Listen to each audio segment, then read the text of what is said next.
اعوذ باللہ من الشیطان الرجیم بسم اللہ الرحمن الرحیم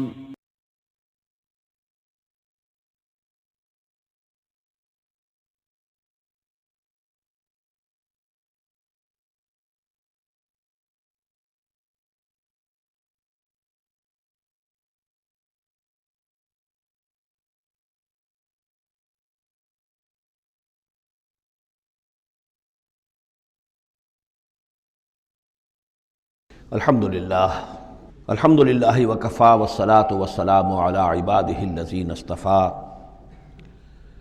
خصوصاً علی افضلہم وخاتم النبیین محمد الامین وعلی آلہ وصحبہ اجمعین. اما بعد فقد قال اللہ تبارک وتعالی کما ورد فی سورۃ ہود: اعوذ باللہ من الشیطان الرجیم بسم اللہ الرحمن الرحیم. وَيَا قَوْمِ لَا يَجْرِمَنَّكُمْ شِقَاقِي أَن يُصِيبَكُم مِّثْلُ مَا أَصَابَ قَوْمَ نُوحٍ أَوْ قَوْمَ هُودٍ أَوْ قَوْمَ صَالِحٍ وَمَا قَوْمُ لُوطٍ مِّنكُمْ بِبَعِيدٍ. صدق اللہ العظیم. رب اشرح لي صدری ويسر لي أمری واحلل عقدۃ من لسانی یفقہوا قولی. اللہم ربنا الہمنا رشدنا واعذنا من شرور انفسنا. اللہم ارنا الحق حقا وارزقنا اتباعہ وارنا الباطل باطلا وارزقنا اجتنابہ. اللہم ربنا آنس وحشتنا فی قبورنا وارحمنا بالقرآن العظیم. اللہم اجعلہ لنا اماما ونورا وہدا ورحمہ. اللہم ذکرنا منہ ما نسینا وعلمنا منہ ما جہلنا وارزقنا تلاوتہ آناء اللیل وآناء النہار واجعلہ لنا حجتا یا رب العالمین آمین. سورہ ہود کے 8ویں رکوع میں جو مضمون چل رہا تھا، حضرت شعیب علیہ السلام اور ان کی قوم کے مابین جو رد و قدح کی تفصیل بیان ہو رہی تھی، اس میں ایک اہم نکتہ آیا ہے: وَيَا قَوْمِ لَا يَجْرِمَنَّكُمْ شِقَاقِي. اور دیکھو اے میری قوم کے لوگو، تمہیں میری دشمنی، میرا ذاتی بغض اس بات پر آمادہ نہ کر دے کہ تمہارا وہ انجام ہو جائے ان یصیبکم مثل ما اصاب قوم نوح، کہ تم پر بھی وہی عذاب آئے اللہ کا جیسا کہ آیا تھا قوم نوح پر، او قوم ہود، او قوم ہود، یا جو آیا تھا قوم ہود پر، او قوم صالح، یا جو آیا تھا قوم صالح پر، وما قوم لوط منکم ببعید، اور قوم لوط تو تم سے زیادہ دور بھی نہیں. یہ 4 جو ہیں قوموں کے اوپر عذاب آ چکا تھا حضرت شعیب علیہ السلام کی قوم پر عذاب آنے سے پہلے: حضرت نوح، حضرت ہود، حضرت صالح، اور جہاں جن شہروں تک حضرت لوط علیہ السلام بھیجے گئے، یعنی سدوم اور عامورہ کی بستیاں. اور یہ جو بستیاں تھیں دونوں جن پر عذاب آیا ہے، بعید ہونے کا معاملہ ان کا دونوں اعتبار سے ہے، زمانی اعتبار سے بھی، مکانی اعتبار سے بھی. جغرافیے میں بھی ہم نے دیکھ لیا کہ خلیج عقبہ کے مشرقی ساحل کے ساتھ جو ہے علاقہ جو ہے یہ تھا کہ جو اصحاب مدین کا ہے، جن میں شعیب بھیجے گئے. ان سے ذرا ہٹ کر مشرق میں جو ہے بحیرہ بردار ہے، اور بحیرہ بردار کے ساحل کے اوپر یہ شہر آباد تھے. تو جغرافیائی اور زمینی اعتبار سے بھی فاصلہ نہیں ہے، زمانی اعتبار سے بھی زیادہ فصل نہیں ہے. اور اگرچہ بعض لوگوں کا خیال یہ ہے کہ حضرت موسیٰ علیہ السلام جب مدین گئے تھے، مصر سے اپنی جان بچا کر نکلے تھے، تو پھر وہاں جس شیخ کے پاس وہ رہے ہیں اور جس کی بیٹی سے پھر انہوں نے شادی کی ہے، اس کے بارے میں لوگوں نے یہ خیال ظاہر کیا کہ وہ حضرت شعیب تھے. مجھے اس سے سختی سے اختلاف ہے، اور مجھے ان لوگوں کی رائے سے اتفاق ہے جو سمجھتے ہیں کہ یہ ممکن ہی نہیں ہے. حضرت شعیب کی قوم کے اوپر جو عذاب آ چکا تھا، اس کے بعد جو لوگ بچے کھچے وہاں آباد تھے، ان میں کوئی نیک آدمی تھا کہ جس کے پاس حضرت موسیٰ علیہ السلام کا جانا ہوا ہے. لیکن یہ کہ بہرحال اتنا فصل کوئی ہزاروں برس کا نہیں ہے ان کے مابین، سینکڑوں برس کا بھی شاید نہ ہو، قریب کا ہے معاملہ، زمانی اعتبار سے بھی اور زمینی اعتبار سے بھی. اب جو نکتہ اس میں اہم ہے وہ یہ ہے کہ بسا اوقات کسی شخص کو کسی داعی حق سے ذاتی پرخاش ہوتی ہے، کوئی ذاتی بغض ہے، کوئی ذاتی دشمنی ہے، کسی سبب سے ہے. اس کے نفسیاتی اسباب ہو سکتے ہیں اور بہت سے اسباب ہو سکتے ہیں، اور صرف ایک ذاتی پرخاش کی وجہ سے وہ اس کی دعوت کو رد کرتا ہے، اس کی مخالفت پر کمر بستہ ہو جاتا ہے، اس کی دشمنی اختیار کرتا ہے. نتیجہ کیا ہے؟ اس کا کچھ نہیں بگاڑتا، اپنے آپ کو برباد کر لیتا ہے، اپنی تباہی کو دعوت دیتا ہے. تو اے میری قوم کے لوگوں، میری زدم زدہ میں تم کہیں اس انجام سے دو چار نہ ہو جانا، ایسا نہ ہو کہ میرا بغض اور میری عداوت جو ہے وَيَا قَوْمِ لَا يَجْرِمَنَّكُمْ شِقَاقِي أَن يُصِيبَكُم مِّثْلُ مَا أَصَابَ قَوْمَ نُوحٍ أَوْ قَوْمَ هُودٍ أَوْ قَوْمَ صَالِحٍ وَمَا قَوْمُ لُوطٍ مِّنكُم بِبَعِيدٍ وَاسْتَغْفِرُوا رَبَّكُمْ، اور دیکھو استغفار کرو اپنے رب سے، ثُمَّ تُوبُوا إِلَيْهِ، پھر اس کی طرف رجوع کرو، اس کی طرف آگے بڑھو، اس کی اطاعت کرو، اس کی فرمانبرداری کرو۔ ان ربی رحیم ودود، یقیناً میرا رب رحیم بھی ہے، ودود بھی ہے، محبت فرمانے والا ہے۔ قالوا یا شعیب ما نفقہ کثیرا مما تقول، انہوں نے کہا کہ اے شعیب تم جو کچھ کہتے ہو اس کی اکثر بات تو ہماری سمجھ میں نہیں آتی، کیا کہہ رہے ہو تم؟ یعنی یہ کہ ذہنوں کے سانچے اتنے بگڑ گئے ہوتے ہیں کہ سیدھی بات ان میں فٹ بیٹھتی نہیں۔ ما نفقہ کثیرا مما تقول وانا لنراک فینا ضعیفا، ہم تو یہ دیکھ رہے ہیں کہ تم ہمارے اندر کوئی طاقتور آدمی نہیں ہو، کمزور سے آدمی ہو، ہم تو دیکھتے ہیں کہ تمہارے پاس کوئی قوت نہیں ہے۔ وَلَوْلَا رَحْتُكَ، اگر نہ ہوتا تمہارا خاندان، لَرَجَمْنَاكَ، تو ہم تجھے کبھی کا سنسار کر چکے ہوتے۔ اب یہ بات بہت اہم ہے اس وقت، اصل میں یہ جو صورت مکی نازل ہو رہی ہیں، جو حضور کی دعوت اور تحریک جس دور سے گزر رہی تھی اور جو کچھ ہو رہا تھا، وہ اس کا ایک عکس سابقہ انبیاء اور رسل کے حالات میں بھی جو ہے تو وہ اسی دور کی مناسبت سے وہی باتیں نمایاں کی جاتی ہیں۔ یعنی جو تکرار ہوئی ہے ان رسولوں کے حالات کی، وہ تکرار محض نہیں ہے، بلکہ ہر جگہ پر جس دور میں وہ صورت نازل ہو رہی ہے جن میں ان کا تذکرہ ہو رہا ہے، اس دور میں جو خاص مسائل ہیں کہ جو درپیش ہیں محمد الرسول اللہ صلی اللہ علیہ وسلم اور آپ کے صحابہ کو، تو ان کے مناسبت سے جو ہدایت ہے، دل جوئی ہے، مسلمانوں کے لیے رہنمائی ہے، وہ حصہ ان رسولوں کی تعلیمات اور تاریخ کا بیان کیا جاتا ہے۔ اب یہاں مکے میں بھی شکل یہ ہو چکی تھی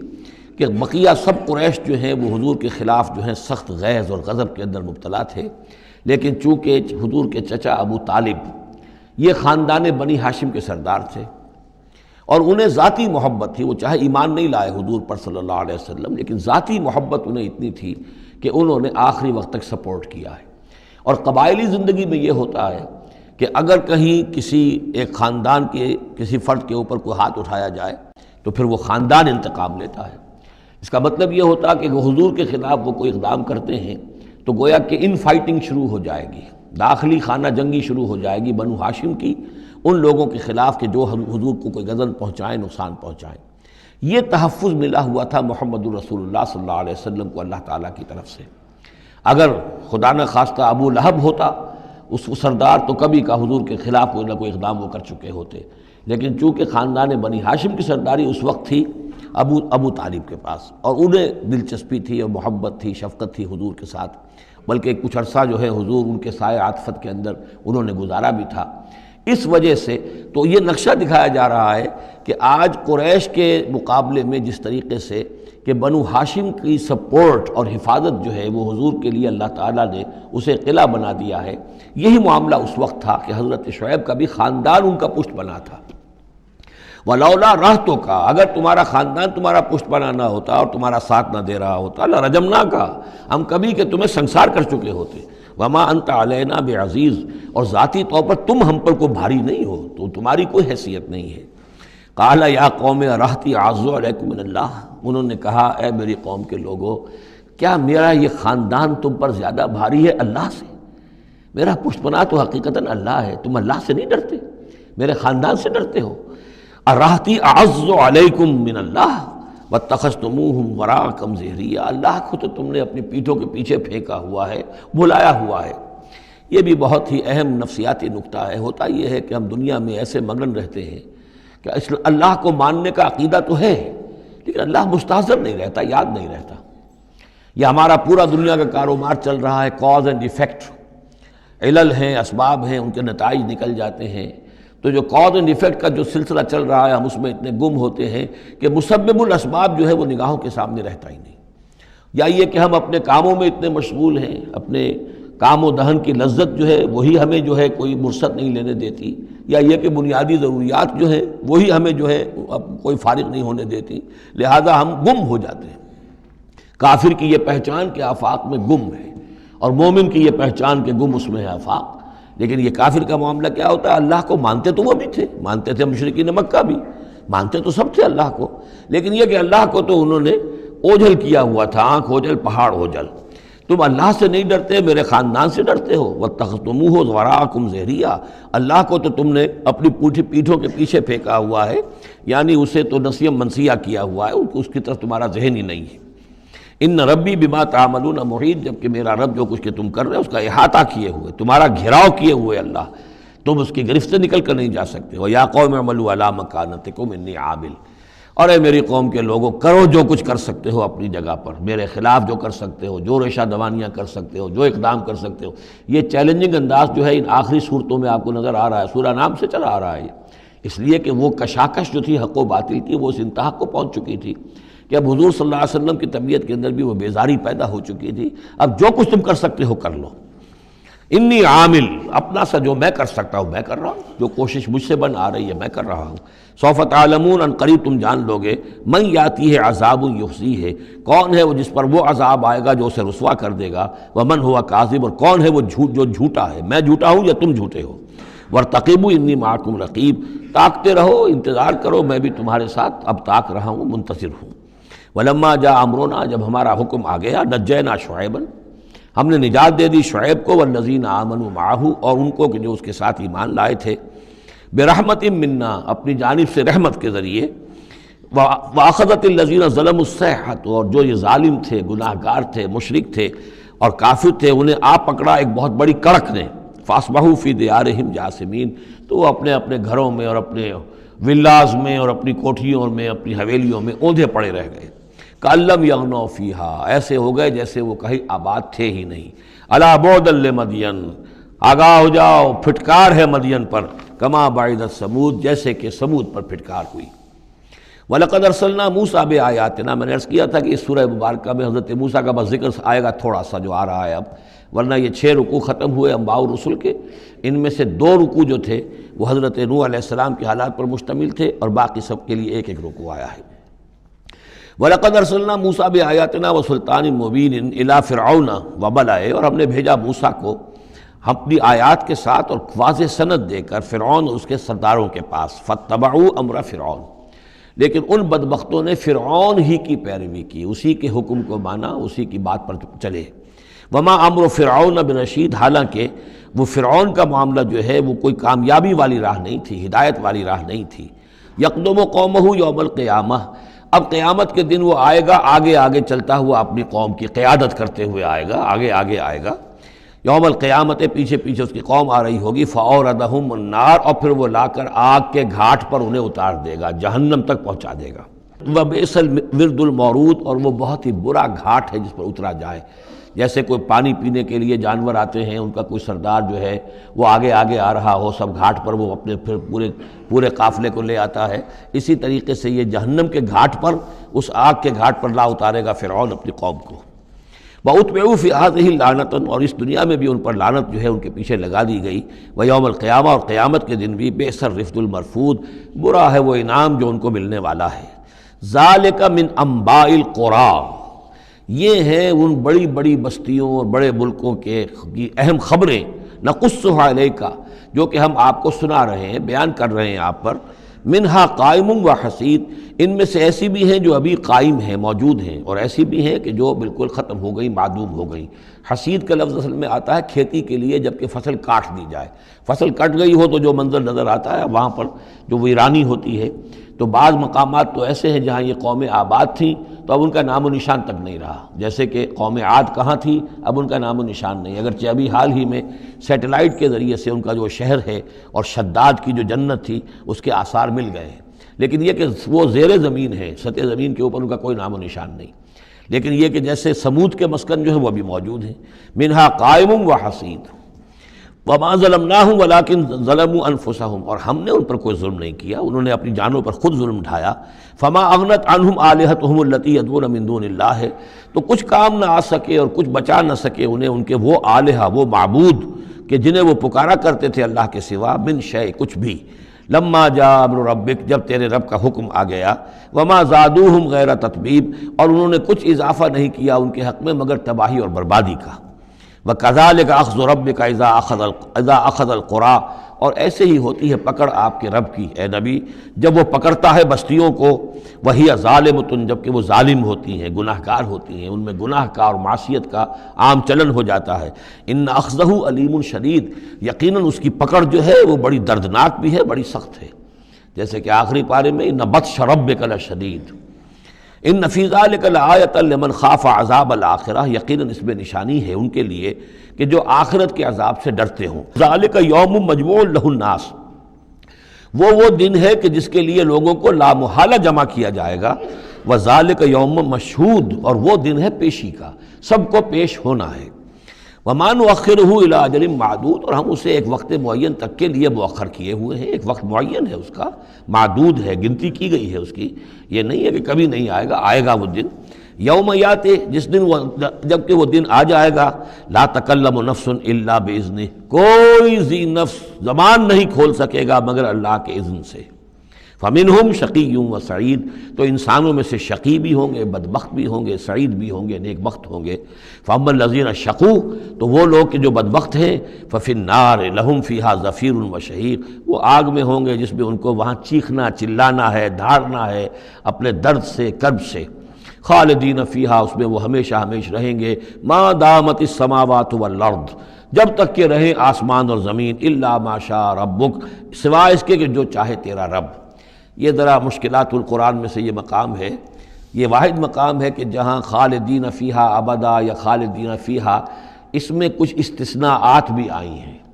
کہ کب تک یہ رہے گا، جہنم کب تک رہے گی، ما دامت السماوات والارض، جب تک آسمان اور زمین رہیں۔ اب اس سے مراد ابدیت بھی ہو سکتی ہے، اور اس میں کوئی اشارہ بھی ہو سکتا ہے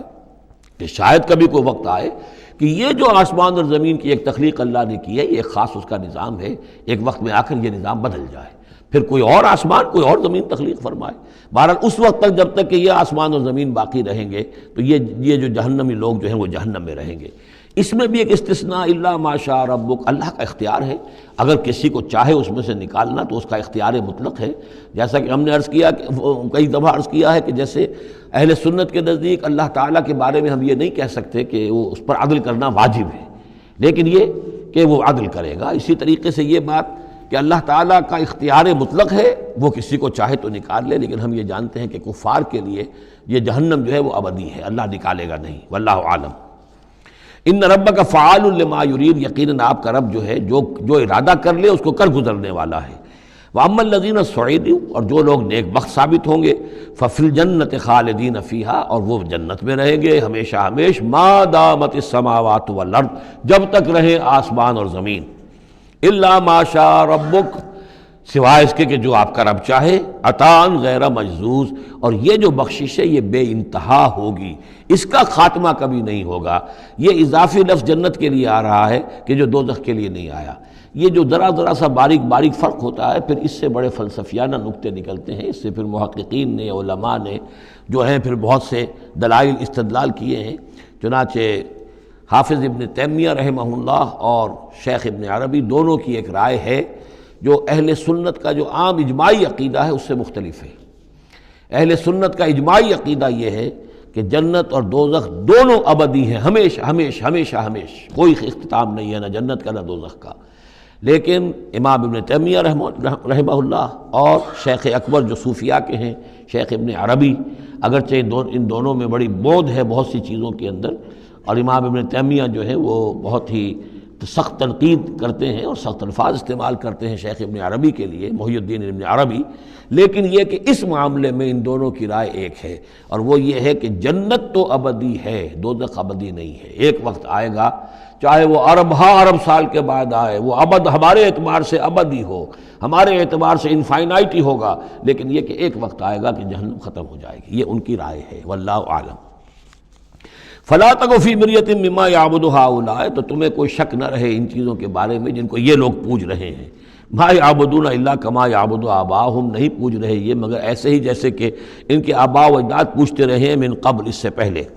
وَإِنَّا لَمُوَفُّوهُمْ نَصِيبَهُمْ غَيْرَ مَنْقُوصٍ، اور ہم انہیں ان کا جو اجر اور ثواب اور ان کا بدلہ ہے، حق ہے، پورا دے دیں گے بغیر کسی کمی کے۔ وَلَقَدْ آتَيْنَا مُوسَى الْكِتَابَ فَاخْتُلِفَ فِيهِ، اور موسیٰ کو ہم نے کتاب دی تھی، پھر اس میں اختلافات پیدا کر دیے گئے۔ ولولا کلمۃ سبقت من ربک لقضی بینہم، اور اگر نہ ہو چکی ہوتی ایک بات تیرے رب کی پہلے ہی سے طے، یعنی ایک مدت اور جو ہے اللہ کی طرف سے معین ہے، تو ان کے مابین فیصلہ کر دیا جاتا۔ وَإِنَّهُمْ لَفِي شَكٍّ مِّنْهُ مُرِيبٍ، اور اب تو حقیقت میں یہ لوگ جو ہے وہ تورات اس کتاب کے بارے میں کچھ شکوک و شبہات میں مبتلا ہو گئے۔ یہ بات جو ہے سورہ شورى میں کھل کر آئے گی کہ رسولوں کے کو جو کتابیں دی جاتی ہیں ان کے وارث بنتی ہے پھر ان کی امت، اور جب یہ اس امت کے اندر جب زوال آتا ہے، اضمحلال آتا ہے، بے عملی آتی ہے، تو اس بے عملی کے نتیجے میں پھر ایک نتیجہ یہ نکلتا ہے کہ پھر کتاب کے بارے میں بھی یقین پورا ان کے اندر نہیں رہتا کہ یہ واقعتاً اللہ کی کتاب ہے، بلکہ اس کے بارے میں بھی ان کے اندر شکوک و شبہات پیدا ہو جاتے ہیں۔ وَإِنَّ كُلًّا لَمَّا لَيُوَفِّيَنَّهُمْ رَبُّكَ أَعْمَالَهُمْ، اور لازماً یہ جتنے بھی لوگ ہیں ان سب کو اے نبی آپ کا پروردگار ان کے اعمال کا پورا پورا اجر دے گا، بدلہ دے گا۔ إِنَّهُ بِمَا يَعْمَلُونَ خَبِيرٌ، جو کچھ یہ کر رہے ہیں وہ اس سے باخبر ہے۔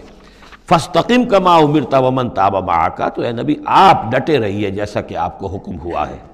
اور جو لوگ بھی جنہوں نے توبہ کی ہے آپ کے ساتھ، یعنی توبہ کی ہے، وہ شرک سے باز آئے ہیں، کفر کو چھوڑا ہے، ایمان لائے ہیں، پلٹ آئے ہیں آپ کے ساتھ، وَلَا تَطْغَوْا، اور اب آگے نہ بڑھیے، حد سے تجاوز نہ کیجیے۔ یہ تجاوز یہ بھی ہو سکتا ہے کہ عذاب کی جلدی کریں کہ جلدی اب اللہ تعالیٰ فیصلہ چکا دیں، تجاوز یہ بھی ہو سکتا ہے کہ کہیں غصے میں آ جائیں اور لوگوں کی مخالفت کے اوپر جو ہے وہ اپنا جو حلم جو ہے اس کا دامن ہاتھ سے چھوڑ بیٹھے، تو یہ مختلف چیزیں ہو سکتی ہیں۔ اِنَّهُ بِمَا تَعْمَلُونَ بَصِيرٌ، جو کچھ تم کر رہے ہیں اسے بھی اللہ دیکھ رہا ہے، جو کچھ وہ کر رہے ہیں اسے بھی دیکھ رہا ہے، اس کو ان کی سزا دے گا، تمہیں تمہارا اجر و ثواب دے گا۔ وَلَا تَرْكَنُوا إِلَى الَّذِينَ ظَلَمُوا، اور دیکھو ان ظالموں کی طرف کوئی جھکاؤ پیدا نہ ہو جائے تمہارے اندر، رشتہ داری کی وجہ سے، دوستی کی وجہ سے، تمہاری ان کے ساتھ جو پرانے مراسم چلے آ رہے ہیں، اگر کہیں اس کی وجہ سے تم ان کے ساتھ جھک جاؤ گے فَتَمَسَّكُمُ النَّارُ، تو تمہیں بھی آگ پکڑ لے گی۔ وَمَا لَكُم مِّن دُونِ اللَّهِ مِنْ أَوْلِيَاءَ، اور پھر تمہیں اللہ سے بچانے والے کوئی حمایتی نہیں ہوں گے، ثُمَّ لَا تُنصَرُونَ، پھر تمہاری مدد نہیں کی جائے گی۔ وَأَقِمِ الصَّلَاةَ طَرَفَيَ النَّهَارِ وَزُلَفًا مِّنَ اللَّيْلِ، اور اے نبی نماز کو قائم رکھیے۔ اب یہ سارے خطابات آپ دیکھ رہے ہیں کہ بظاہر واحد کے صیغے میں حضور سے ہو رہے ہیں، لیکن یہاں پر خطاب امت سے، مسلمانوں سے، حضور کی وساطت سے اہل ایمان جو ہے وہ مخاطب ہیں۔ نماز قائم رکھو، دن کے دونوں طرف، فجر ہے ادھر مغرب ہے یا عصر ہے، یہ نہار کا دو طرف جو ہے وہ تو فجر اور عصر شمار ہوں گے۔ وَزُلَفًا مِّنَ اللَّيْلِ، اور کچھ ٹکڑے رات کے، اب مغرب عشاء کو بھی ہم شمار کر سکتے ہیں رات میں، تو اس طریقے سے یہ مختلف شروع میں جیسے اوقات آئے ہیں تو ان میں ابھی پوری طریقے سے 5 نمازوں کا نظام نہیں تھا، وہ تو سن 11 نبوی میں جبکہ یہ معراج ہوئی ہے اس وقت پھر 5 نمازوں کا نظام آیا ہے، ورنہ پورے مکی دور کے 10 برس بلکہ 10.5 برس تک وہ نمازوں کا نظام ایسا ہی تھا کہ کبھی صبح شام کی بات کہہ دی ہے، صبح شام کرو، اور یا یہ کہ سورہ بنی اسرائیل میں بھی ایک بات آ جائے گی وہ وہاں پڑھیں گے۔ وَأَقِمِ الصَّلَاةَ طَرَفَيَ النَّهَارِ وَزُلَفًا مِّنَ اللَّيْلِ إِنَّ الْحَسَنَاتِ يُذْهِبْنَ السَّيِّئَاتِ، یقیناً نیکیاں بدیوں کو دور کر دیتی ہیں۔ ذَلِكَ ذِكْرَىٰ لِلذَّاكِرِينَ، اور یہ یاد دہانی ہے یاد رکھنے والوں کے لیے۔ وَاصْبِرْ فَإِنَّ اللَّهَ لَا يُضِيعُ أَجْرَ الْمُحْسِنِينَ، اور صبر کیجئے، اور اللہ تعالیٰ محسنین کا، نیکی کرنے والوں کے صبر کو ضائع نہیں کرتا۔ فَلَوْلَا كَانَ مِنَ الْقُرُونِ مِنْ قَبْلِكُمْ أُولُو بَقِيَّةٍ، تو کیوں نہ ایسا ہوا کہ ہوتے ان قوموں میں جو تم سے پہلے تھیں ایسے اولو بقیہ ہوتے، ایسے حق کے علمبردار ہوتے، ینہون عن الفساد فی الارض، کہ جو لوگوں کو اپنی اپنی قوموں کو روکتے رہتے زمین میں فساد مچانے سے، الا قلیلا ممن انجینا منہم، سوائے اس کے کہ کچھ کم ہوئے، بہت تھوڑے لوگ ہوئے جن میں سے کہ ہم نے بچا لیا۔ یعنی جو لوگ بھی نہیں منکر کرتے رہے، روکتے رہے، بدی سے روکتے رہے، کفر سے روکتے رہے، شرک سے روکتے رہے، ان کے بارے میں بار بار یہ بات آ رہی ہے کہ اللہ تعالیٰ ان کو بچا لیتا ہے۔ وَاتَّبَعَ الَّذِينَ ظَلَمُوا مَا أُتْرِفُوا فِيهِ، اور وہ لوگ کہ جنہوں نے گناہ کی روش اختیار کی، وہ تو انہوں نے پیروی کی اپنی اسی چیزوں کی جس میں کہ ان کو ساز و سامان دیا گیا تھا، عیش جو ان کو دے دیا گیا تھا، کانوا مجرمین وکانوا مجرمین، اور یقیناً وہ مجرم تھے۔ وما کان ربک لیہلک القری بظلم، اور آپ کا رب بستیوں کو ظلم کے ساتھ ہلاک کرنے والا نہیں ہے کہ بغیر ان کی یعنی خرابی کے اعمال کے، بغیر ان کے جرائم کے ان کو ایسے ہی ہلاک کر دیتا۔ وما کان ربک لیہلک القری بظلم واہلھا مصلحون، جبکہ اس میں بسنے والے لوگ جو ہیں وہ مصلح ہوں، اچھے کردار کے لوگ ہوں، اصلاح کرنے والے ہوں، صالح ہوں۔ وَلَوْ شَاءَ رَبُّكَ لَجَعَلَ النَّاسَ أُمَّةً وَاحِدَةً، اور اگر اللہ چاہتا، آپ کا رب چاہتا تو تمام نوع انسانی کو ایک ہی امت بنا دیتا۔ وَلَا يَزَالُونَ مُخْتَلِفِينَ، لیکن نہیں، یہ اختلاف کرتے ہی رہیں گے، انسانوں میں اختلاف ہمیشہ باقی رہے گا۔ صرف فرق یہ ہے کہ اختلاف کو ایک حد تک رکھا جائے، تفرقہ نہ ہو جائے۔ اختلاف اختلاف ہے، ایک رائے میری، ایک رائے آپ کی ہے، ٹھیک ہے،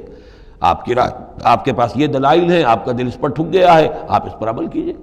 میرے پاس یہ دلیل ہے، میرا دل اس پر ٹھکتا ہے، میں اس حدیث کو زیادہ قوی سمجھتا ہوں، آپ نے اس کو زیادہ جو ہے مضبوط سمجھا ہے، کوئی حرج نہیں۔ میں بھی قرآن و سنت سے استدلال کر رہا ہوں، آپ بھی قرآن و سنت سے استدلال کر رہے ہیں۔ امام ابو حنیفہ نے بھی کیا ہے تو وہیں سے استدلال کیا ہے، امام شافعی نے بھی کیا، تو اختلاف ہے۔ تفرقہ نہ ہو کہ تم اور، من دیگرم تو دیگری، میں اور ہوں تم اور ہو، یہ تفرقہ جو ہے وہ کفر ہے۔ لیکن اختلاف لا یزالون مختلفین، وہ تو یہ ہے کہ گلہائے رنگا رنگ سے ہے رونق چمن، اے ذوق جہاں کو ہے زیب اختلاف سے۔ اختلاف جو ہے منوٹنی اگر دنیا میں ہو تو طبیعت انسان کی محتاج ہے، یہاں تو یہ کہ رنگا رنگی ہو، تنوع ہو، تو اس سے ہی انسان جو یہاں کی جو زیبائش ہے اور رونقیں ہیں۔ ولا یزالون مختلفین الا من رحم ربک، سوائے اس کے کہ جس پر تیرا رب رحم فرما دے۔ ولذالک خلقہم، اللہ نے بنایا ہی اسی حساب سے ہے ان کو۔ دو افراد کے مزاج ایک نہیں ہے، دو افراد کے انگوٹھوں کی وہ یہ نشان ایک نہیں، لکیریں ایک جیسی نہیں ہیں، ان دو انسانوں کی شکلیں ایک جیسی نہیں ہیں، یہ تو اللہ تعالیٰ نے بنایا ہے تخلیق کے اندر۔ اب جینز کسی کے کچھ ہیں، کسی کے کچھ ہیں، کسی میں کچھ جو ہے اور اثرات آ رہے ہیں، کسی میں کسی اور طرح کے اثرات آ رہے ہیں۔ الناس کالمعادن، اور یہ تمام انسان بھی معدنیات کی طرح ہیں، تو اس طرح ہی اللہ تعالیٰ نے جو پیدا کیا ہے وہ ایک جیسی شے تو نہیں پیدا کی۔ وَتَمَّتْ كَلِمَةُ رَبِّكَ لَأَمْلَأَنَّ جَهَنَّمَ مِنَ الْجِنَّةِ وَالنَّاسِ أَجْمَعِينَ، اور تیرے رب کی یہ بات پوری ہو کر رہے گی کہ میں پر کر کے رہوں گا جہنم کو جنوں سے اور انسانوں سے، سب سے۔ یعنی اس نے جنت بنائی ہے، اس کو بھی اس نے آباد کرنا ہے اہل حق کے ذریعے سے، جہنم بھی تو بنا رکھی ہے، اس کا ایندھن بھی اسے درکار ہے۔ تو اس دنیا کے اندر جو کفار ہیں، مشرکین ہیں، گناہ گار ہیں، جو عیاشیاں کر رہے ہیں، بدماش ہیں اور جو ظالم ہیں، یہ ظاہر بات ہے کہ جہنم کے لیے ایندھن ہے جو اللہ نے فراہم کیا ہے۔ وَكُلًّا نَقُصُّ عَلَيْكَ مِنْ أَنْبَاءِ الرُّسُلِ، اب یہ وہ اصطلاح آ گئی جس کا میں بار بار ذکر کر رہا تھا، انباء الرسل۔ اور یہ سب چیزیں جو ہم بیان کر رہے ہیں محمد آپ پر، یہ رسولوں کی بڑی اہم خبروں میں سے ہیں۔ حضرت نوح، حضرت ہود، حضرت صالح، حضرت لوط، حضرت شعیب، حضرت موسیٰ، یہ حالات جو بیان کر رہے ہیں، من انباء الرسل ما نثبت بہ فؤادک، اور یہ اس لیے تاکہ اس کے ذریعے سے آپ کے دل کو جما دیں، مضبوطی دیں۔ یعنی جو کچھ آپ پر اور آپ کے ساتھی اہل ایمان پر آج بیت رہی ہے، یہ کوئی نئی بات نہیں ہے، ہمیشہ یہی ہوا ہے۔ ہمارے رسول جب بھی آئے ایسی مخالفت ہوئی ہے، اسی طرح کی انہوں نے مشقتیں جھیلی ہیں۔ حضرت شعیب کو بھی یہی کہا گیا کہ اگر تمہارا خاندان نہ ہوتا تو ہم کبھی کہ تمہیں جو ہلاک کر چکے ہوتے، تو اگر اسی صورت سے آ جائے محمد صلی اللہ علیہ وسلم آپ دو چار ہیں تو یہ کوئی نئی بات نہیں ہے، یہ تو گویا کہ اس راستے کے یہ تو لازمی جو ہیں اس کے حالات ہیں۔ تو اس سے یہ کہ دل کو تثبیت ہوتی ہے کہ بالآخر کامیاب کون ہوا، آیا حضرت شعیب کی قوم کامیاب ہوئی یا حضرت شعیب کامیاب ہوئے؟ تو بالآخر کامیابی اے نبی آپ کی اور آپ کے ساتھیوں کی ہے۔ وَجَاءَكَ فِي هَذِهِ الْحَقُّ، اور اس قرآن میں یا اس سورہ مبارکہ میں آپ کے پاس حق آ گیا ہے، وَمَوْعِظَةٌ، اور نصیحت آ گئی ہے، وَذِكْرَىٰ، اور یاد دہانی آ گئی ہے، لِلْمُؤْمِنِينَ، اہل ایمان کے لیے۔ وَقُلْ لِلَّذِينَ لَا يُؤْمِنُونَ، اور کہہ دیجئے ان لوگوں سے جو ایمان نہیں رکھتے، اعملوا علی مکانتکم، کر لو اپنے مقام پر جو کچھ کر سکتے ہو۔ اب کوئی اختلاف، کوئی بھی اپنا دقیقہ فروگزاشت نہ رکھو، میری مخالفت میں، میری جو بھی تم دشمنی میں کر سکتے کر گزرو۔ انا عاملون، ہم بھی اب کر رہے ہیں جو کچھ ہم کر سکتے ہیں۔ وانتظروا انا منتظرون، تم بھی انتظار کرو کہ اللہ تعالیٰ کیا فیصلہ سناتا ہے اور آخری بات کیا آتی ہے، اور ہم بھی منتظر ہیں۔ وَلِلَّهِ غیب السماوات والارض، اور اللہ ہی کے لیے ہے آسمانوں اور زمین کا تمام چھپی باتیں اور تمام چھپے خزانے۔ وَإِلَيْهِ يُرْجَعُ الْأَمْرُ كُلُّهُ، اور کل کا کل معاملہ بالآخر اسی کی جانب لوٹا دیا جائے گا۔ فَاعْبُدْهُ، بس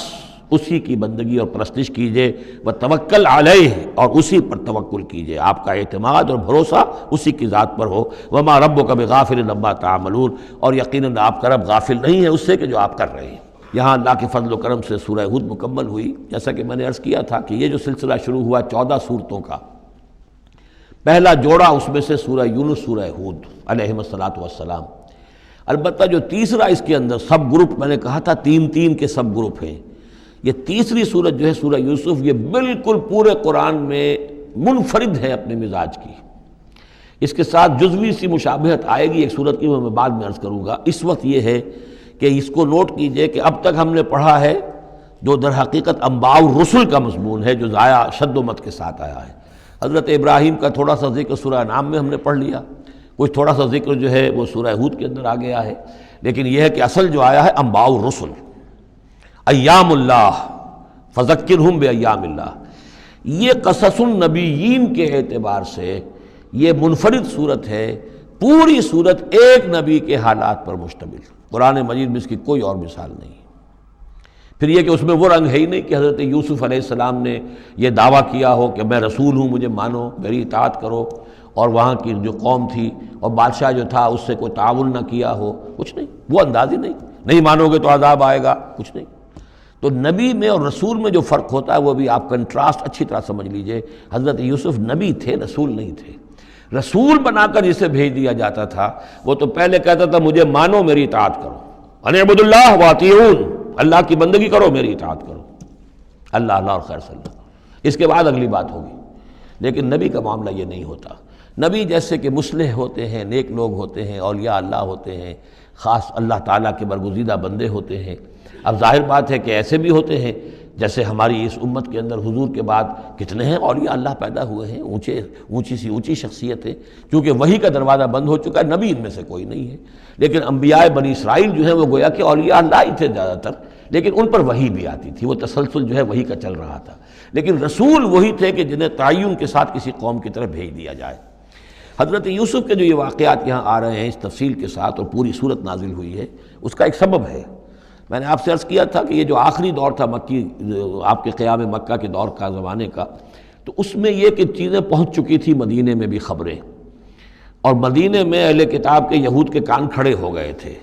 اب انہیں تو امید تھی، منتظر تھے، نبوت تو آخری ظاہر ہونے والی ہے، لیکن سمجھتے تھے ہم میں سے ہوگا۔ یہاں بات بالکل جو ہے وہ تلپٹ ہو رہی ہے، لہذا وہ اب کچھ نہ کچھ شوشے چھوڑتے رہتے تھے اور انہیں کہتے تھے اپنے پیغامات کے ذریعے سے کہ اچھا تمہارے ہاں سنا کسی نے نبوت کا دعویٰ کیا ہے، اچھا تو اس سے یہ سوال پوچھو کہ یہ ابراہیم تو آباد تھے فلسطین میں، یہ جو یہودی بنی اسرائیل ہے یہ مصر میں کیسے پہنچ گئے، جو وہاں سے پھر حضرت موسیٰ ان کو نکال کر لے کر آئے، لیکن کیسے پہنچے، پہنچنے کا سبب کیا تھا، کیا ماجرا تھا؟ یہ اب تاریخ کا ایک سوال تھا جو انہوں نے کر دیا۔ اس کے جواب میں اللہ تعالیٰ نے یہ صورت نازل فرما دی، اور اس قدر خوبصورت انداز میں نازل کی ہے۔ اور میں آپ کو ایک اور بات بھی بتا دوں کہ میرا قرآن مجید کے ساتھ جو معنوی تعارف ہوا ہے پہلی مرتبہ صحیح معنی میں، وہ اسی سورہ یوسف کے حوالے سے ہے، اور سورہ یوسف کی تفہیم القرآن مولانا مودودی کی۔ 1947 میں میں میٹرک کا امتحان دے چکا تھا، ہمارا رزلٹ بھی آ چکا تھا، لیکن یہ کہ اس کے بعد وہ فسادات کیا قتل عام شروع ہوا مسلمانوں کا مشرقی پنجاب میں حصار میں تھا، تو حصار اس شہر کا نام تھا، لیکن ہم اس میں محصور بھی ہو گئے۔ تقریباً 1.5 مہینہ ہم نے مورچے بنا لیے اور اپنی حفاظت کرتے رہے۔ اس دوران میں ظاہر بات ہے کرنے کا کوئی اور کام تھا، وہ تو جو بھی مورچوں پر جن کی ڈیوٹی ہے وہ مورچوں پر کھڑے ہیں، باقی کوئی کام نہیں۔ تو میں اور میرے بڑے بھائی اس زمانے میں پھر ایک مسجد کے اندر ہم بیٹھ کر، چونکہ انہوں نے بھی، وہ مجھ سے تو ویسے 6 سال بڑے ہیں، انہوں نے بھی جب میٹرک کیا تھا تو عربی پڑھی تھی، اور میں نے تازہ میٹرک کیا تھا، اور میرے پاس بھی عربی کا مضمون تھا، تو پھر یہ ہم پڑھتے تھے۔ اور ترجمان القرآن جو مولانا مودودی کا رسالہ تھا، اس میں ان دنوں تفہیم القرآن میں یہ سورہ یوسف کی تفسیر شائع ہو رہی تھی، تو ان دنوں ہم مسجد میں بیٹھ کر یہ سورہ یوسف تفہیم القرآن سے، پھر چونکہ مجھے کچھ عربی آتی تھی اور تازہ تھی، اچھی تھی، تو اس میں یہ کہ ہماری گفتگو بھی ہوتی تھی، مذاکرہ کرتے تھے۔ تو اس طریقے سے جو پہلا بیرا، اس سے پہلے بھی بہرحال یہ کہ قرآن ہے، اللہ کا کلام ہے، اللہ کی کتاب ہے، ہمارا اس پر ایمان ہے، کچھ اس کو سمجھنا، کچھ پڑھنا، یہ تو تھا، لیکن جو ایک معنوی ایک ربط قائم ہوا، ذہنی رشتہ، ایک قلبی رشتہ، وہ در حقیقت سورہ یوسف اور سورہ یوسف کی بھی وہ تشریح و تعبیر کے جو مولانا مودودی نے تفہیم القرآن میں کی۔ بسم اللہ الرحمن الرحیم، الف لام را، تلک آیات الکتاب المبین، یہ ایک روشن آیات کی کتاب کی آیات ہیں۔ انا انزلناہ قرآنا عربیا، ہم نے اس کو نازل کیا ہے عربی قرآن بنا کر۔ کس کو نازل کیا ہے؟ وہ جو ام الکتاب میں ہمارے پاس ہے، وہ جو لوح محفوظ میں ہے، اس کو ہم نے اتارا ہے اب محمد پر، تو قرآن عربی بنا کر اتارا ہے۔ لعلکم تعقلون، تاکہ اے عربو، اے عرب کے رہنے والو، اے امیین کہ جن کی طرف اولین بعثت ہمارے رسول کی ہوئی ہے، تم اچھی طرح سمجھ سکو۔ نحن نقص علیک احسن القصص، اے نبی ہم آپ پر بیان کرنے لگے ہیں بہترین بیان۔ یہ قصص نہیں ہے، قصص ہوتا قاف کے زیر کے ساتھ تو قصے کی جمع ہوتا کہ بہترین قصہ ہم آپ کو سنا رہے ہیں، نہیں، احسن القصص، قصص جو ہے یہ یہاں پر یہ مصدر ہے، بہترین بیان، ہم آپ کے سامنے بہترین بیان پیش کر رہے ہیں، بما اوحینا الیک ھذا القرآن، اس قرآن کے ساتھ جو ہم نے آپ کی طرف وحی کیا ہے، وَإِن كُنتَ مِن قَبْلِهِ لَمِنَ الْغَافِلِينَ، اور یقیناً آپ اس سے پہلے، اس قرآن میں اس قصے کے آنے سے پہلے، قرآن میں اس بیان کی آمد سے پہلے، وحی سے پہلے آپ یقیناً بالکل ناواقف تھے، غافل تھے، آپ کو کچھ معلوم نہیں تھا کہ یہ حضرت یوسف کیسے وہاں پہنچے اور بنی اسرائیل کیسے پہنچ گئے۔ اس قال یوسف لأبیہ، حضرت یعقوب علیہ السلام کے ایک تو بڑی بیوی تھی، ان سے 10 بیٹے تھے، بڑے تھے، جوان تھے، پھر ایک چھوٹی بیوی تھی، ان سے یہ 2 بیٹے تھے، یوسف بڑے ان میں سے اور بنیامین چھوٹے، 12 بیٹے تھے ان کے یہ۔ اس قال یوسف لأبیہ، یاد کرو جب کہ کہا تھا یوسف نے اپنے والد سے، حضرت یعقوب سے، یا ابت، ابا جان، انی رأیت 11 کوکبا، میں نے دیکھا ہے 11 ستارے، والشمس والقمر، اور سورج اور چاند، رأیتہم لی ساجدین، کہ وہ مجھے سجدہ کر رہے ہیں، میرے سامنے جو ہے سجدے میں ہیں۔ قال یا بنی لا تقصص رؤیاک علی اخوتک، حضرت یعقوب علیہ السلام نے اس بات کو سمجھ لیا کہ یہ 11 بھائی اور یہ میں ماں باپ، ہمارا کوئی خاص معاملہ ہونے والا اس بیٹے کے ساتھ، اور اللہ تعالیٰ اس بیٹے کی کوئی خاص فضیلت ظاہر کرنے والا ہے، لہذا فرمایا کہ یہ اپنا بیان لا تقصص رؤیاک علی اخوتک، اپنے بھائیوں کے سامنے بیان نہ کر دینا، فیکیدوا لک کیدا، تو وہ تمہارے خلاف کو سازش کریں گے، اس لیے کہ ان میں پھر حسد کی آگ بھڑک اٹھے گی، اور وہ سوچیں گے کہ اللہ تعالیٰ نے یہ فضیلت اگر کوئی رکھی تو ہماری بجائے وہ اس یوسف کے لیے رکھی ہے، تو اس سے کہ تمہیں کوئی غضب پہنچ جائے گا۔ ان شیطان للانسان عدو مبین، یقیناً شیطان تو انسان کا کھلا دشمن ہے ہی۔ وَكَذَلِكَ يَجْتَبِيكَ رَبُّكَ وَيُعَلِّمُكَ مِن تَأْوِيلِ الْأَحَادِيثِ، اور اسی طریقے سے تمہارا رب جو ہے تمہیں پسند کر لے گا، چن لے گا، یعنی نبوت کے لیے اب معلوم ہوتا ہے کہ میرے بیٹوں میں سے اللہ نے تمہیں چن لیا ہے، یہ معلوم ہوتا ہے۔ كَذَلِكَ يَجْتَبِيكَ رَبُّكَ، اسی طرح اللہ چن لے گا، برگزیدہ کرے گا تجھے، وَيُعَلِّمُكَ مِن تَأْوِيلِ الْأَحَادِيثِ، اور تمہیں سکھائے گا تعویل الاحادیث۔ اس کے 2 معنی ہیں، ایک تو یہ کہ خواب کی تعبیر کرنا، اور یہ کسی بھی بات کی تہ تک پہنچ جانا، کنہ تک پہنچ جانا۔ تو عام اگر لیں گے تو کسی بھی بات، معاملہ فہمی جسے ہم کہتے ہیں، جز رسی، کسی چیز کے جو ہے اجزاء تک انسان پہنچ جائے، نگاہ دور تک چلی جائے، وہ بھی، اور یہ کہ اس کو تعویل الاحادیث جو ہے یہ خاص طور پر خوابوں کے لیے بھی ہے۔ وَيُتِمُّ نِعْمَتَهُ عَلَيْكَ، اور اتمام فرمائے گا اپنی نعمت کا تجھ پر، وعلی آل یعقوب، اور تمام آل یعقوب پر، کما اتمھا علی ابویک، جیسے کہ اس نعمت کا اس نے اتمام فرمایا تیرے آباء و اجداد پر، من قبل پہلے، ابراہیم و اسحاق، ابراہیم اور اسحاق پر، یعنی اسحاق تمہارے دادا اور ابراہیم تمہارے پردادا۔ اپنا نام انہوں نے نہیں لیا، ظاہر بات ہے کہ وہ خود اپنا ذکر کیسے کرتے۔ ان ربک علیم حکیم، یقیناً تیرا رب جو ہے وہ علیم ہے اور حکیم ہے۔ لقد کان فی یوسف و اخوتہ آیات للسائلین، یقیناً حضرت یوسف اور ان کے بھائیوں کا جو واقعہ ہوا، جو ماجرا ہوا، اس میں تو نشانیاں ہیں ان پوچھنے والوں کے لیے، یعنی جنہوں نے یہ سوال پوچھوایا ہے اور جو پوچھ رہے ہیں ان سب کے لیے نشانیاں ہیں۔ اگر اسی قصے کو حقیقت بینی کے ساتھ جو ہے، حقیقت کی نگاہ کے ساتھ اسے دیکھیں اور طلب ہدایت کے لیے اس قصے پر غور کریں جو قرآن اب پیش کر رہا ہے، تو یہ کہ ان کے لیے تو بہت سی چیزیں جو ہے نکھر کر سامنے آ جائیں گی، حقائق واضح ہو جائیں گے۔ اذ قالوا لیوسف واخوہ احب الی ابینا منا ونحن عصبہ، جبکہ انہوں نے کہا کہ یوسف اور اس کا بھائی بنیامین احب الی ابینا منا، یہ ہمارے والد کو زیادہ محبوب ہیں ہم سے زیادہ محبت ان دونوں سے، ونحن عصبہ، جبکہ ہم ایک بڑی جماعت ہیں، طاقتور، بڑے تھے، جوان تھے، 10 تھے، اور ظاہر بات ہے قبائلی زندگی میں تو آپ کو معلوم ہے کہ بازو جو ہوتے ہیں، بیٹے جوان جو ہوں وہی تو اصل میں طاقت کی بنیاد ہوتے ہیں، جس کے جتنے بازو ہیں اتنا ہی وہ صاحب عزت ہے۔ تو ہم ہیں 10 جوان اور یہ 2 چھوٹے، محبت ان سے زیادہ ہو رہی ہے۔ انا ابانا لفی ضلال مبین، یقیناً ہمارے ابا جان کچھ بہک سے گئے ہیں، معلوم ہوتا ہے کچھ سٹھیا گئے ہیں۔ اقتلوا یوسف، قتل کر دو اس یوسف کو، اب اطرحوہ ارضا، یا اسے کہیں دور کسی ملک کے اندر پھینک دو، اسے جلا وطن کر دو،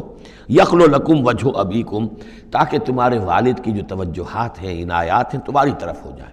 اس کی طرف سے ہٹ کر جو ساری عنایات کا مرکز اور منبع بنا ہوا یوسف، تو یہ جب یہاں نہیں رہے گا، یہ کانٹا نکل جائے گا، تو تو پھر یہ ہے کہ وہ عنایات جو ہیں حضرت یعقوب کی وہ ہمارے حصے میں آئیں گی۔ وَتَكُونُوا مِن بَعْدِهِ قَوْمًا صَالِحِينَ، یہ کڑوا گھونٹ تو کر گزرو پھر بعد میں نیک بن جانا، یعنی دل میں ملامت بھی ہے، ضمیر کہہ رہا کیا کرنے لگے ہو، کیا سوچ رہے ہو، ایک اپنے بھائی کو قتل کرنا چاہتے ہو۔ لیکن یہ کہ پھر یہ کہ انسان جو ہے اپنے آپ کو جب کوئی نفس سے، جیسے کہ ہم سورہ مائدہ میں پڑھا ہے فَطَوَّعَتْ لَهُ نَفْسُهُ قَتْلَ أَخِيهِ، قابیل کے نفس نے اسے آمادہ کر ہی لیا اپنے بھائی کے قتل کرنے پر۔ تو اب ان لوگوں کا بھی جو ہے ضمیر ملامت جب کر رہا تھا تو ان کا ٹھیک ہے بھائی یہ تو کر گزرے ہیں اب، لیکن اس کے بعد نیک ہو جائیں گے، توبہ کر لیں گے، پھر کفارہ بھی ادا کر دیں گے، پھر جس طرح بھی ہوگا تلافی بھی کر دیں گے اپنے اس جرم کی۔ قال قائل منهم لا تقتلوا یوسف، کہا ان میں سے ایک کہنے والے نے نہیں قتل نہ کرو یوسف کو، یہ یہودا تھے جو سب سے بڑے بیٹے تھے، اور یہیں سے لفظ یہودی بنا ہے، سب سے بڑے بیٹے حضرت یعقوب کے یہودا، اور یہ شریف النفس تھے ان میں۔ انہوں نے کہا نہیں قتل مت کرو۔ وَأَلْقُوهُ فِي غَيَابَةِ الْجُبِّ، ہاں کسی جو باولیاں پچھلے زمانے میں ہوتی تھی، کنواں نہیں اصل میں کہنا چاہیے، باولیاں اب پتہ نہیں بہت سے لوگ جانتے ہی نہیں ہوں گے، وہ ایک بہت گہرا سا جو ہے وہ کھودتے تھے تاکہ پانی تک پہنچ جائے، اور پھر جہاں پانی کی سطح ہوتی تھی اس کے آس پاس طاقچے بنے ہوتے تھے، تو ان طاقچوں میں سے غیابت الجب، ان میں سے کسی میں اس کو ڈال داؤ تاکہ پھر کوئی رسی نیچے پھینکے گا اور کوئی قافلہ آئے گا، اس کا کوئی پانی لینے والا آئے گا، یہ اس رسی کو پکڑ کر اوپر چلا جائے گا، وہ قافلہ اپنے ساتھ لے جائے گا جہاں جا رہا ہوگا، تو ہماری جان چھوٹے گی، تو ہم قتل کے مجرم نہیں ہوں گے۔ وَأَلْقُوهُ فِي غِيَابَةِ الْجُبِّ يَلْتَقِطْهُ بَعْضُ السَّيَّارَةِ، لے جائے گا اس کو، کوئی اٹھا لے جائے گا، کوئی قافلہ۔ ان کنتم فاعلین، اگر تم کرنے ہی والے ہو، یعنی اگر تم تل گئے ہو، اب ظاہر بات ہے کہ باقی 9 بھائی اگر تلے ہوئے تھے تو بڑے بھائی کی کچھ بس نہیں گئی، اس نے کہا اچھا کم سے کم یہ کرو قتل تو نہ کرو، اس کو کسی کنویں کی کسی باولی کے طاقچے کے اندر رکھاؤ۔ قالوا یا ابانا ما لک لا تمنا علی یوسف وانا لہ لناصحون، اب انہوں نے کہا کہ ابا جان کیا وجہ ہے کہ آپ ہم پر بھروسہ نہیں کرتے یوسف کے معاملے میں، کبھی ہم پر اعتماد نہیں کرتے، ہمارے پاس اکیلا نہیں چھوڑتے، اسے کیا مسئلہ ہے؟ وَإِنَّا لَهُ لَنَاصِحُونَ، ہم تو اس کے بڑے خیر خواہ ہیں۔ أَرْسِلْهُ مَعَنَا غَدًا، کل ذرا ہمارے ساتھ بھیجیے، ہم جا رہے ہیں شکار کے لیے جا رہے ہیں، تو غدن بھیج دیجئے، یرتع یلعب، وہ بھی چرے چگے گا، کھائے پیے گا، درختوں کے اوپر چڑھے گا، کھیلے گا، کودے گا، اور کوئی پھل ول کھائے گا، یرتع جیسے چرنا چگنا، ویلعب، اور کھیلے گا، وَإِنَّا لَهُ لَحَافِظُونَ، ہم اس کی حفاظت کرنے والے ہیں۔ قال انی لیحزننی، حضرت یعقوب نے فرمایا مجھے اس کا بڑا اندیشہ ہے، تشویش ہے، ان تذهبوا به، کہ تم اسے لے جاؤ، واخاف ان یاکلہ الذئب، اور مجھے اندیشہ یہ ہے کہ کہیں اس سے بھیڑیا نہ کھا جائے، وانتم عنہ غافلون، اور تم اس سے غافل ہو، کہیں تم تو اپنے دندوں میں لگ جاؤ، منہمک ہو جاؤ، وہ کہیں اکیلا رہ جائے، کوئی بھیڑیا آ کر اسے کھا جائے۔ قالوا لئن نکلہ الذئب ونحن عصبہ انا اذا لخاسرون، ابا جان کیا بات کر رہے ہیں، اگر انہیں اسے بھیڑیا کھا جائے جبکہ ہم ایک جوان گروہ ہیں، ہم 10 آدمی ہیں، ہماری پوری ٹیم ہے، جماعت ہے، تو پھر تو ہم تو بڑے نکمے لوگ ہوئے، بڑے خسارے والے لوگ ہوئے۔ فلما ذهبوا به واجمعوا، اور جب پھر وہ اس کو لے گئے اور پھر اب وہ متفق ہو گئے، اجمعوا کے بعد علا کا صلہ جو ہے یہاں پر محذوف ہے، علا ان یجعلوه فی غیابۃ الجب، انہوں نے اپنی یہ بات اب پوری جمع کر لی، اپنا پوری رائے ایک کر کے، ایک آ کر کے، اور وہ یہ کہ اب اسے غیابۃ الجب کے اندر رکھنے چلے۔ وَأَوْحَيْنَا إِلَيْهِ، ہم نے اس وقت وحی کی یوسف کو، لَتُنَبِّئَنَّهُمْ، اب اس کو ہم الہام کہیں گے، ابھی ظاہر بات ہے کہ وہ نبوت کی عمر نہیں ہے۔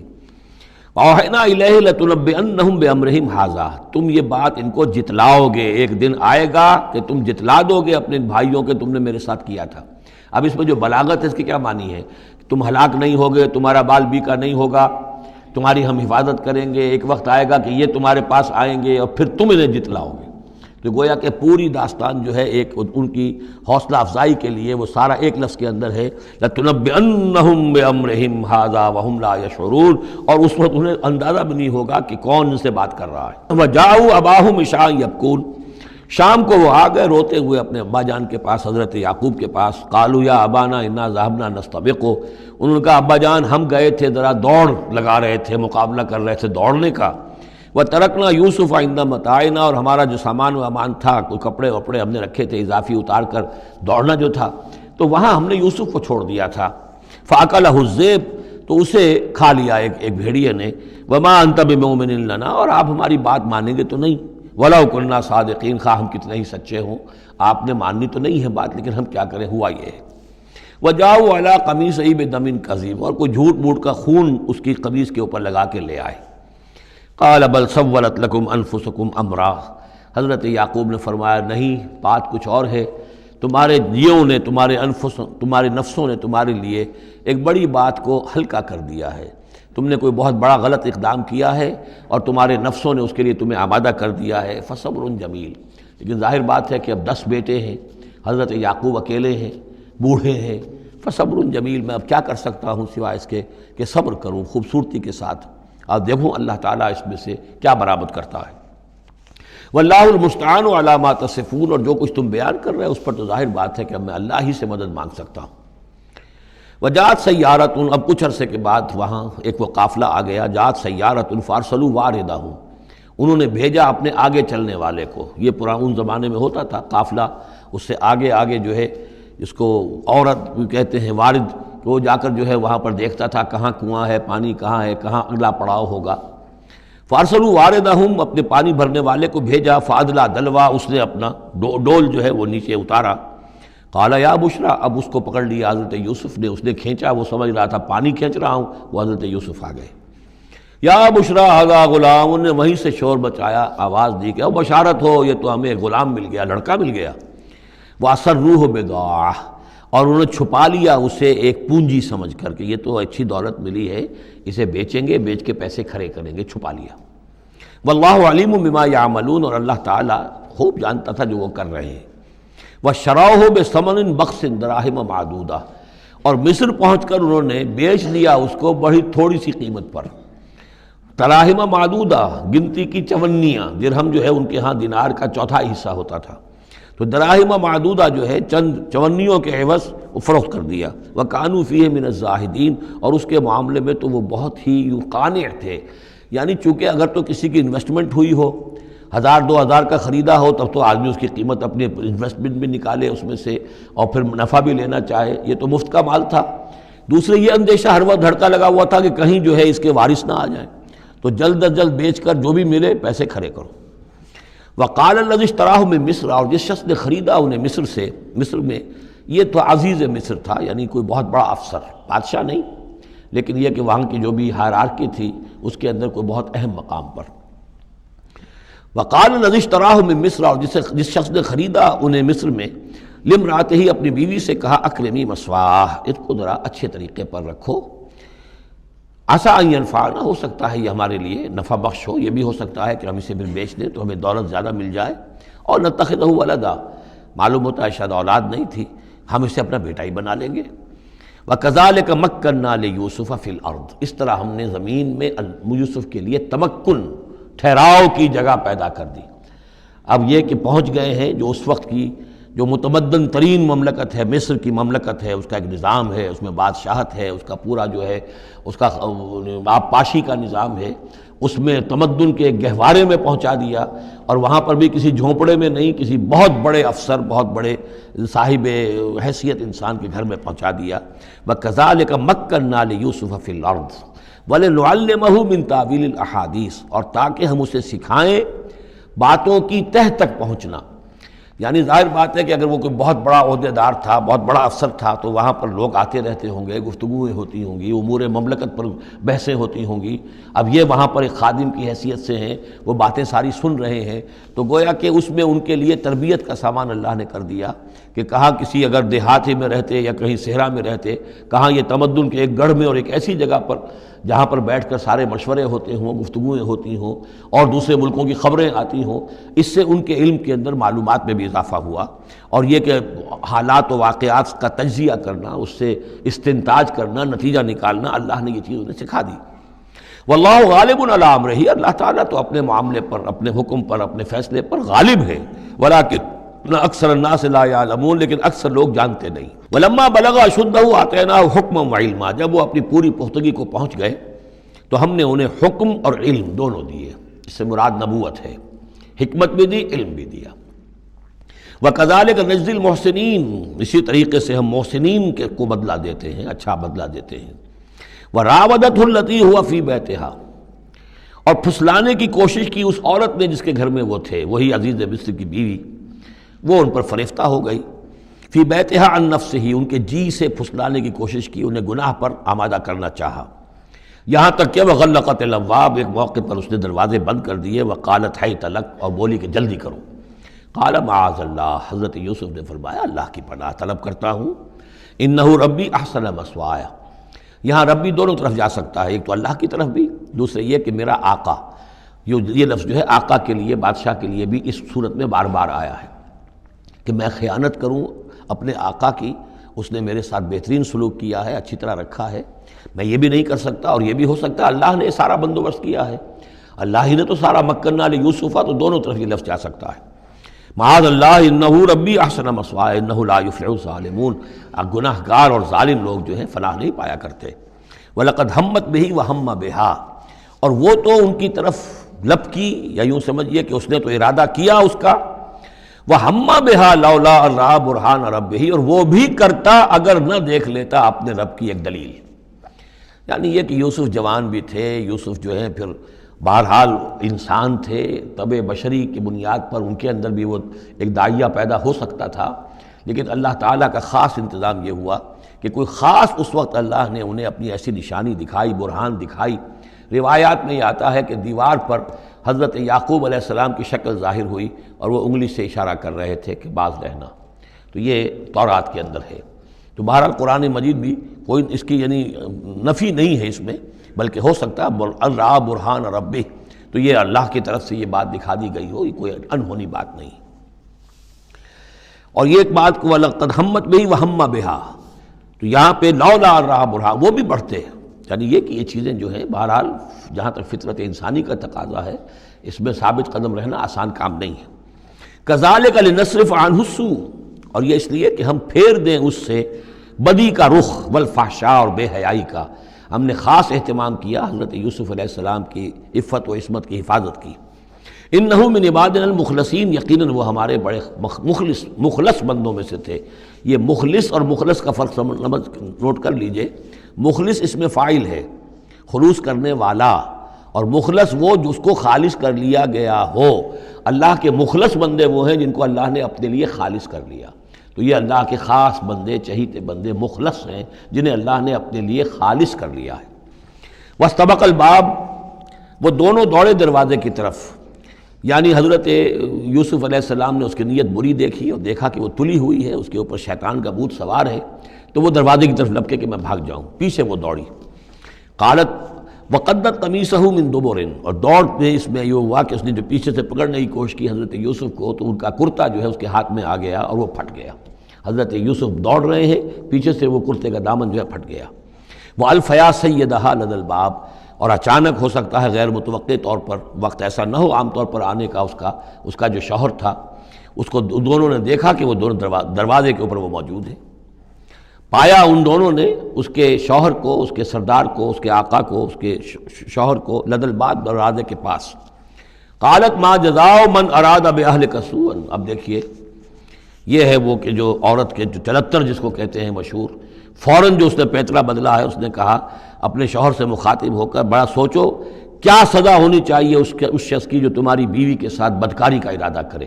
یعنی یہ کہ یہ جو یوسف ہے یہ مجھ پر گویا کہ مجرمانہ حملہ کرنا چاہتا تھا اور میں نے اپنے آپ کو بچایا ہے۔ قالت ما جزاء من اراد باهلك سوءا الا ان يسجن، اس کی سوا کیا سزا ہو سکتی ہے کہ اسے جیل میں ڈال دیا جائے، اور عذاب علیم، یا اسے کوئی اور دردناک عذاب دیا جائے۔ اب ظاہر ہے اپنے دفاع کے لیے حضرت یوسف کو کچھ نہ کوئی بیان تو دینا تھا۔ قال هي راودتني عن نفسي، انہوں نے صاف بیان کر دیا کہ خود اس نے مجھے گناہ پر آمادہ کرنا چاہا تھا اور پھسلانا چاہا تھا مجھے میرے جی سے۔ وشهد شاهد من اهلها، اب یہ کہ وہاں کوئی اور تھا، کوئی شخص کہ جو تھا اس عورت، وہ زلیخا اس کا نام آتا ہے تو رات میں قرآن میں کہیں نہیں ہے، امراۃ العزیز تو آتا ہے، اس عزیز کی بیوی، بڑے افسر کی بیوی، لیکن یہ کہ اس کا کوئی رشتہ دار بھی وہاں آن موقع پر موجود تھا، تو اس نے قرائن کی جو گواہی ہوتی ہے، سرکمسٹانشل ایویڈنس، اس کی بات کی۔ انہوں نے کہا کہ اگر تو اس کا کرتا پھٹا ہوا ہو، شاہد شاہد من اہلہا، اس عورت کے عزیزوں رشتہ داروں میں سے گواہی دینے والے نے ایک نے گواہی دی، اگر اس کا کرتا پھٹا ہوتا سامنے سے، فصدقت، تو وہ سچی ہوتی، وہو من الکاذبین، اور یہ جھوٹا ہوتا۔ یعنی اگر کوئی مرد حملہ کر رہا ہے اور عورت اپنا تحفظ کر رہی ہے اور اس میں جو ہے کہیں کرتا پھٹتا ہے مرد کا تو وہ سامنے کا حصہ پھٹے گا۔ وَإِنْ كَانَ قَمِيصُهُ قُدَّ مِنْ دُبُرٍ، اور اگر اس کی قمیص ہے پھٹی ہوئی پیچھے سے، فَكَذَبَتْ، تو وہ جھوٹی ہے، وَهُوَ مِنَ الصَّادِقِينَ، اور وہ سچا ہے۔ اب یہ بھی آپ دیجئے کریڈٹ دیجئے بہرحال کہ اس کی عورت کے رشتہ داروں میں سے کسی نے اتنی عادلانہ بات کی ہے، اتنی حکیمانہ بات بھی کی ہے، عادلانہ بھی کی ہے اور حق کی بات کی ہے، تو معلوم ہوتا ہے کہ اس معاشرے کے اندر بھی جہاں بہت سی خرابیاں بھی تھیں، آگے آ جائیں گی وہ خرابیوں کا بھی ذکر ہے، لیکن یہ کہ بہرحال کچھ نہ کچھ اچھائیاں بھی تھیں۔ فلما رأى قميصه قد من دبر، جب اس نے دیکھا کہ قمیص تو پھٹی ہوئی ہے پیچھے سے، قال انه من کیدکن، تو اس نے کہا اس عزیز مصر نے اپنی بیوی سے کہ یہ تمہاری ہی چالوں میں سے ہے، فریب میں سے ہے، ان کیدکن عظیم، تم عورتوں کی چالیں جو ہیں اور تمہاری عورتوں کے جو فریب ہیں وہ بہت بڑے ہیں۔ یوسف اعرض عن ھذا، اب اس نے کہا یوسف ٹھیک ہے اس سے درگزر کرو، عن ھذا، اعرض عن ھذا واستغفری لذنبک، اور دیکھو تم اپنی بیوی سے مخاطب کو کہا تم اپنی گناہ کا استغفار کرو، توبہ کرو، انک کنت من الخاطئین، یقیناً تو ہی تھی خطا کار۔ وقالت نسوۃ فی المدینہ، اور کہا عورتوں نے شہر کے اندر، امرأۃ العزیز ہے، یہ ہے وہ عزیز کی بیوی، تراود فتاہ عن نفسہ، وہ اپنے غلام کو پھسلا رہی ہے اور اس کو چاہتی ہے اسے گناہ پر آمادہ کرنا، قد شغفہا حبا، وہ اس کی محبت میں گرفتار ہو گئی ہے۔ انا لنراھا فی ضلال مبین، ہم دیکھتے ہیں وہ تو بڑی بھٹک گئی ہے اپنے غلام کے ساتھ یہ معاملہ، اور یہ تو بہت ہی گھٹیا بات ہے۔ فلما سمعت بمکرہن، جب اس نے امرأۃ العزیز نے سنی یہ باتیں میرے خلاف، اب یہ چرچے ہو رہے ہیں، تو اس نے چاہا کہ ان سب کا جو چونکہ اوپر کی سوسائٹی تھے وہ سارے کے سارے جو ہیں سوراخ تو سبھی کے ہاں تھے، گندگیاں ہر ایک کے ہاں تھی، لیکن یہ موقع مل گیا عورتوں کو کہنے کا، اسے معلوم تھا خود ان کے اپنے کردار کیسے کچھ ہیں، لیکن اس نے چاہا کہ اس کا بھانڈا جو ہے چوراہے کے اندر ان کے کردار کا بھی پھوڑ دیا جائے۔ ارسلت الیہن، تو ان سب کو بلوایا ایک دعوت میں، وآتت لہن متکئا، اور اہتمام کیا ایک مجلس کا، ایک ڈنر کا، اور اس میں یہ کہ سب جو متکئا جو سہارا لے کر بیٹھے ہوئے ہیں، وآتت کل واحدۃ منہن، اور ہر عورت کو اس نے ایک چھری اس کے سامنے رکھی، سکینن، ایک چھری، جب کوئی پھل وغیرہ ہوں گے اس کے ساتھ چھری بھی سب کو دی گئی ہے۔ وقالت اخرج علیہن، اور کہا کہ اے یوسف ذرا نکلو ان کے سامنے، برآمد ہو، ان کے سامنے آ جاؤ۔ فلما رأینہ، تو جب ان سب نے اس کو دیکھا، اکبرنہ، تو ششدر رہ گئیں، وقطعن ایدیہن، اور ان سب نے اپنے ہاتھ کاٹ لیے۔ اس میں ایک کا تو کسی کا غلطی سے ہاتھ کٹ گیا ہوگا، چوک گئی ہوگی، دیکھ کر ایک دم جو چونکی کہ یہ اس قدر حسین و جمیل، یہ تو انسان نہیں معلوم ہوتا یہ کون ہے، تو اس کا ہاتھ کٹا۔ اس کی طرف حضرت یوسف متوجہ ہوئے ہوں گے، خون اس کے کچھ نہ آخر میں خادم کی حیثیت سے تھے کہ اس کے کوئی مرہم پٹی کریں، تو ہر ایک نے یہ چاہا کہ یہ التفات اس کا میری طرف بھی ہو، تو سب نے اپنی انگلیاں کاٹی۔ قطعنا، اب یہاں پر یہ غلطی سے بات نہیں ہو سکتی، اس لیے کہ یہ قطع یقطع تقطیعا باب تفعیل ہے، اس تفعیل کے اندر تو اہتمام اور پوری طریقے سے کوئی ارادہ کر کے کسی کام کو کیا جاتا ہے۔ اپنے ہاتھ کاٹ لیے۔ وَقُلْنَا حَاشَا لِلَّهِ مَا هَذَا بَشَرًا، اور ان کہا کہ حاشا للہ، یہ شخص یہ تو آدمی نہیں ہے، ان هَذَا إِلَّا مَلَكٌ کریم، یہ تو معلوم ہوتا ہے کہ کوئی بہت ہی بزرگ فرشتہ ہے۔ قالت فَذَلِكُنَّ الَّذِي لُمْتُنَّنِي فِيهِ، تو اس نے کہا یہ ہے وہ جس کے بارے میں تم مجھے ملامت کر رہی تھی اور مجھ پر جو ہے تم تان کر رہی تھی۔ وَلَقَدْ رَاوَدتُّهُ عَن نَّفْسِهِ، اور میں نے اسے یقیناً پھسلانا چاہا، گناہ پر آمادہ کرنا چاہا، فَاسْتَعْصَمَ، لیکن وہ جمع رہا، وہ قائم رہا، وہ مستقیم رہا، اس نے اپنے عفت اور عزت کی حفاظت کی۔ وَلَئِن لَّمْ يَفْعَلْ مَا آمُرُهُ، اور اگر اس نے نہ کیا وہ جو میں اسے حکم دے رہی ہوں، لَيُسْجَنَنَّ، تو وہ لازماً قید میں پڑے گا، وَلَيَكُونَ مِنَ الصَّاغِرِينَ، اور یہ کہ بہت ہی چھوٹا ذلیل اور خوار ہو کر رہے گا۔ اس سے آپ اندازہ کر لیجئے کہ اس اونچی سوسائٹی کا اخلاقی طور پر اس وقت کیا حال ہو چکا تھا، کس دھڑلے سے یہ کہہ رہی ہے، اور ان کی تمام بیگمات کا بھی جو مسئلہ تھا وہ بھی سامنے آ چکا، اور اس میں ظاہر بات ہے کہ اسی دھڑلے کے ساتھ اس کا اعلان کرنا اپنے گناہ کا، کوئی اس میں حجاب محسوس نہیں کر رہی۔ قال رب السجن احب الی مما یدعوننی الیہ، حضرت یوسف نے دعا کی پروردگار مجھے قید زیادہ پسند ہے اس چیز سے جس کی طرف یہ مجھے بلا رہی ہیں۔ وَإِلَّا تَصْرِفْ عَنِّي كَيْدَهُنَّ، اور اگر اے پروردگار تو نے مجھ سے دور نہ کر دیا ان کی چالوں کو، ان کی فریبوں کو،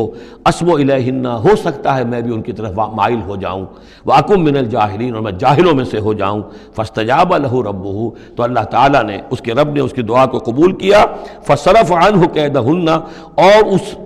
ان سب کی عورتوں کی جو چالیں تھیں ان سے ان کو بچا لیا۔ انہ هو السمیع العلیم، یقیناً وہی ہے سننے والا اور جاننے والا۔ ثم بدا لهم من بعد ما رأوا الآیات، پھر یہ بات ان پر واضح ہو گئی، منکشف ہو گئی جب یہ ساری نشانیاں دیکھ لیں۔ لَيَسْجُنُنَّهُ حَتَّىٰ حِينٍ، کہ عافیت اسی میں ہے کہ کچھ عرصے کے لیے اسے جیل میں ڈال دیا جائے۔ پبلک سیفٹی کا معاملہ یہی ہے، مصلحت عامہ کا تقاضا یہی ہے۔ ہم اپنی عورتوں کو تو سنبھال کے نہیں رکھ سکتے، لیکن پبلک سیفٹی کے لیے اس کو جیل میں ڈال دینا چاہیے۔ بارک اللہ لی ولکم فی القرآن العظیم ونفعنی وإیاکم بالآیات والذکر الحکیم۔